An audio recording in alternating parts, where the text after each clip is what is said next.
ما قبل از همه از دعوتی که اسمه شده توسط پارلمان اروپایی و جناب رئیس که در رأس پارلمان اروپا قرار دارند اظهار سپاس و تشکر میکنم.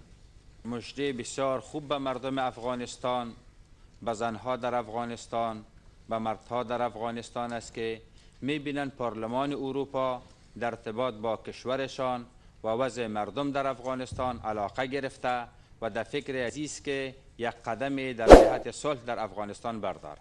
این اقدام پارلمان اروپا را یک قدم مثبت میدانم.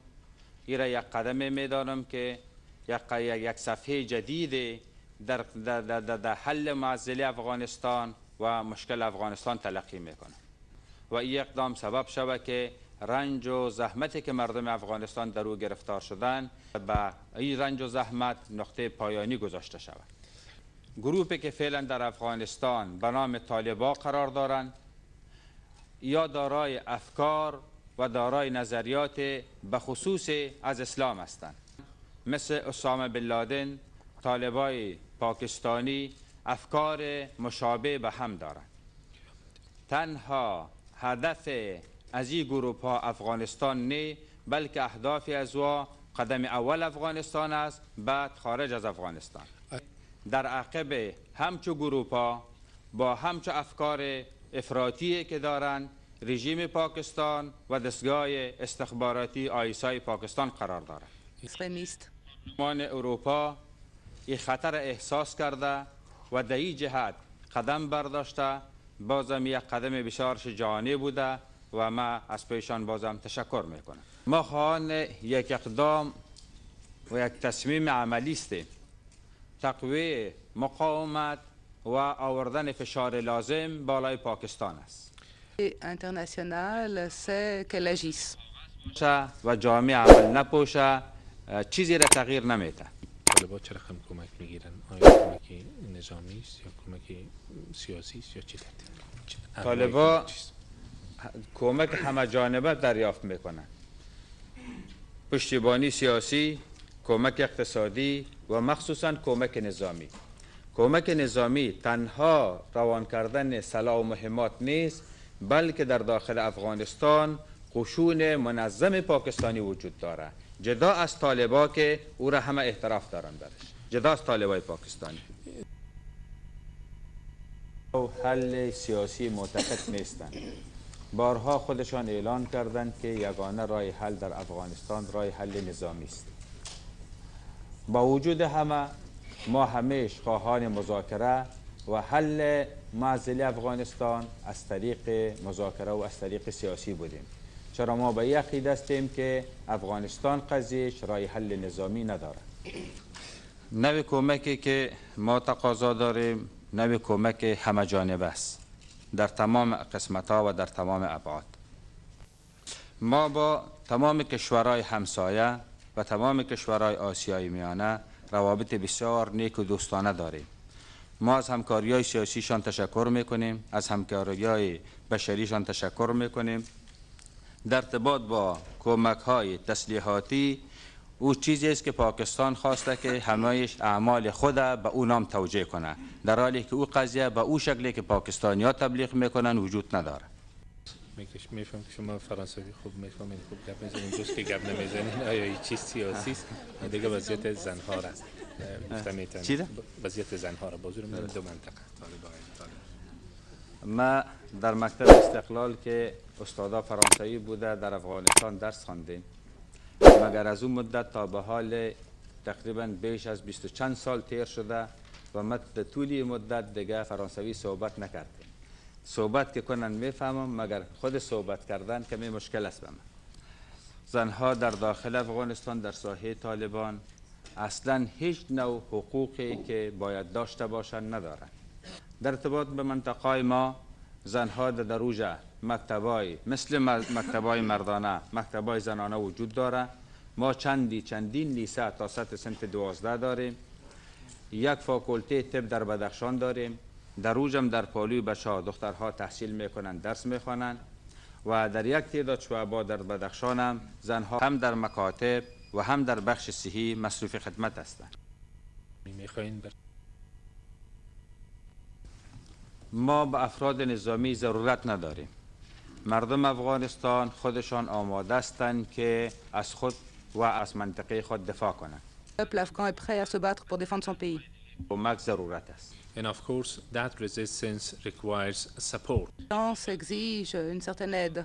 مساعد می سازه تا طالبا به مذاکره آماده شوند تا قضیه افغانستان از طریق مذاکره حل شود. De la guerre.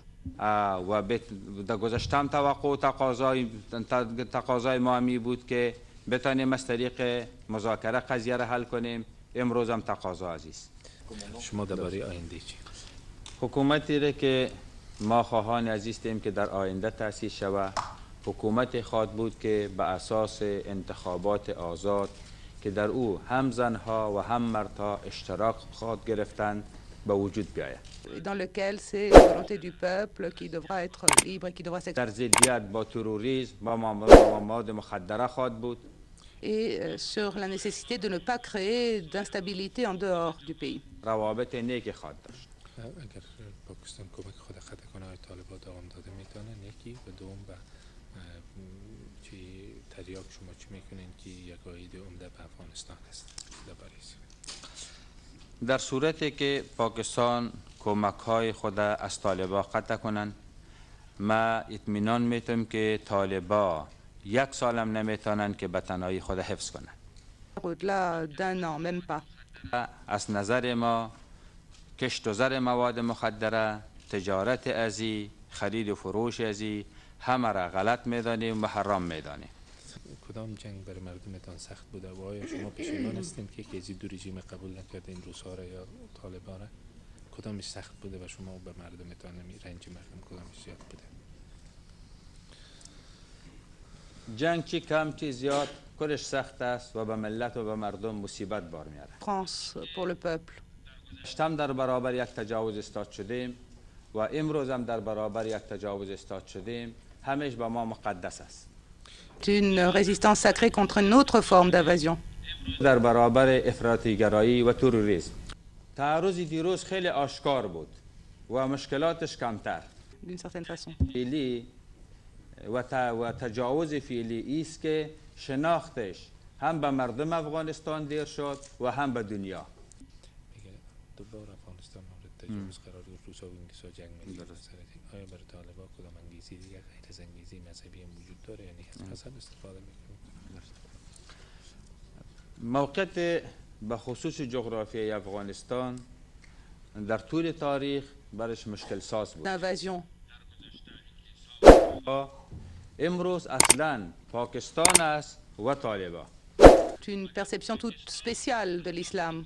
خود داره که دنبال یک عمق استراتژیک و یک عمق اسلامی در منطقه است که باعث تأمین صلح در افغانستان، دفاع از آزادی و عزت مردم افغانستان باشه. ما او را قبول خواهد کردیم. قسمی که پیشتر یا فرمودن و خودشان از نزدیک مشکلات در داخل افغانستان دیدن، به یقین که مشکل بشری در افغانستان بسیار در حد فاجعه خود رسیده. ملل متحد و باقی مؤسسات توجهش در ارتباط با مشکلات بشری در داخل افغانستان بسیار بسیار کم بوده. Ampleur énorme du problème. زمستان در زیر یک خیمه و در یک برفی که تا 1 متر دیگه ارتفاعش بود به سر می بردن. ملل متحد در طول زمستان فقط یک بار توانست که فقط یک بوجی گندم به مردم مهاجر توزیع کنه.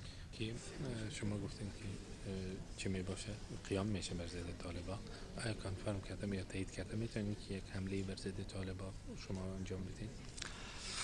ما ایره میگویم که این منطقه‌ای را که ما دیروز نام بردم منطقه‌ای هستند که تحت اثر طالبان بودند.